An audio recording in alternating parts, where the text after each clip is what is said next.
Guys, Deadlock's map is not symmetrical. You are oftentimes playing with advantages and disadvantages you aren't even aware of. If you're on the Amber hand and you decide to fight the first earned deposit, you will always, no matter the game, be fighting it at a disadvantage. Here's why. So what's important to understand as to why the Amber hand is always at a disadvantage for the first earned deposit is first we need to look at where earn always spawns. So earn will always spawn for the first earn on yellow. And then after it spawns yellow, if we speed up here a little bit, it rotates to green. The earn will always spawn in the yellow lane. And then as a result, the deposit will be in the green lane. And then if it spawns green, the deposit will be yellow. So we are on the first earn deposit side, which is green lane. And this is the Amber hand side of the map. And then over there is the Sapphire Flame side of the map. So for Amber, if we just like literally navigate through this space and kind of look at what's going on, it's very, very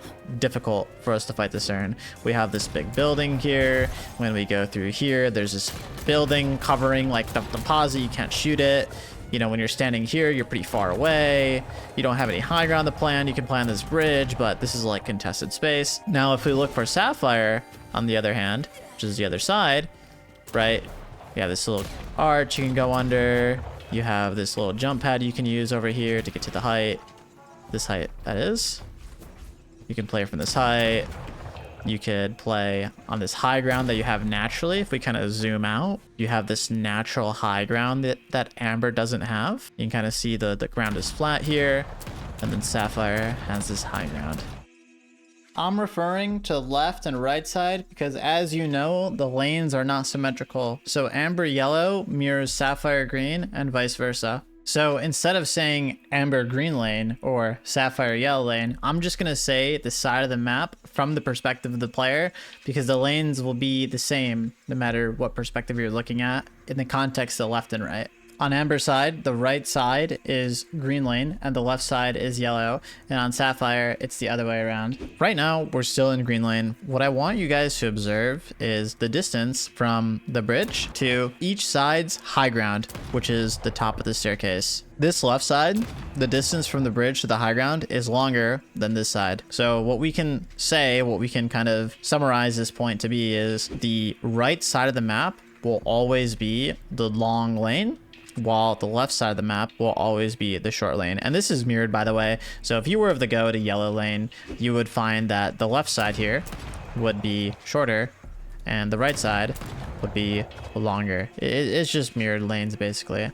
So what does this have to do with the lane and advantages and disadvantage? So let's say you're playing the big old blue boy Abrams here, right? And you pull up to your lane and just like looking at this lane, right? Just look at it. Does this lane look easy to play for Abrams, or does this lane look easier to play for Abrams? When I look at Sapphire Flame's left side, this lane feels a lot more like claustrophobic to me, which is better for shotgun characters, right? You want your high ground to bridge distance to be shorter because it's a better lane for Abrams to play. Now, if Abrams has to navigate all of this space here to get to his bridge, he might have a harder time in the lane. Now, this isn't obviously like win or lose condition, but it is a very small disadvantage slash advantage if you're playing, you know, a hero like Abrams. So not only is there a difference in lane length, but there is a difference in the literal amount of cover that you can play in the lane. For the left side of the map, Sapphire Flame's left side, right? They have 1, 2, 3, 4 cover to play around, while Amber Hand, right side, has 1, 2, 3, 4, 5 cover to play around. And this kind of makes sense. So because Amber Hand in this case has to travel a farther distance to get from this height to the bridge, they're going to add 1 more cover to compensate for this. So we've kind of gathered that the right side of the map, the longer lane, can be harder for some heroes to play. So if we now think about, okay, so this lane's a little harder. What is Valve adding in to compensate for this disadvantage? If we look at the secret shop positioning on the map, we can see that the secret shop is always closer to the longer lane, that being the harder lane. We go here, secret shop's right here. It's a very close proximity. So the Valve is basically saying, okay, if you lose your right side Guardian, it's not the end of the world because you still have your secret shop here.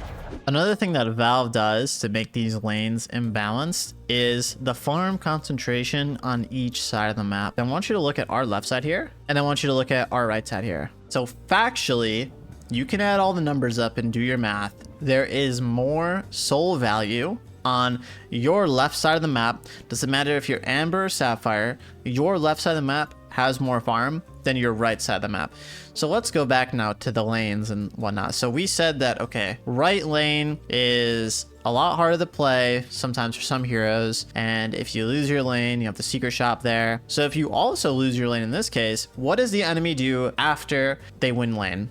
Usually, after the enemy takes your Guardian, they walk into your jungle and invade everything you love and own. So now if we compare this left side to our right side, what Guardian is more impactful, more threatening to lose? Is it the left Guardian or is it the right Guardian? Well, if you answered the left Guardian is more impactful to lose, you'd be right, because now you're exposing all this farm here to the enemy. Compared to if you lost this lane, you'd only expose like literally like, oh, just this double, like just some small camps. But if you lose this side, you're literally giving the enemy a freaking feast. They're literally going to eat everything you love and own in this jungle, and you're going to lose a lot more souls. So Valve, they're like, okay, if you lose this right lane, which is already a little hard to play, don't worry, it's not the end of the world. There's not a lot for the enemy to invade. But if you lose this lane here on the left, which, you know, we looked at is the shorter lane, it's a little easier to play for a lot of heroes, then you're going to get punished. You're going to lose your single, your double, all this jungle, the basement, one of the most valuable tier 2 camps. It's not going to be a good time. Let's now think about it if you're like attacking. So we talked about in the context of defending, but now if you're attacking this right lane, if you win this lane, you are getting into the enemy's most valuable side of the map, which is your right side,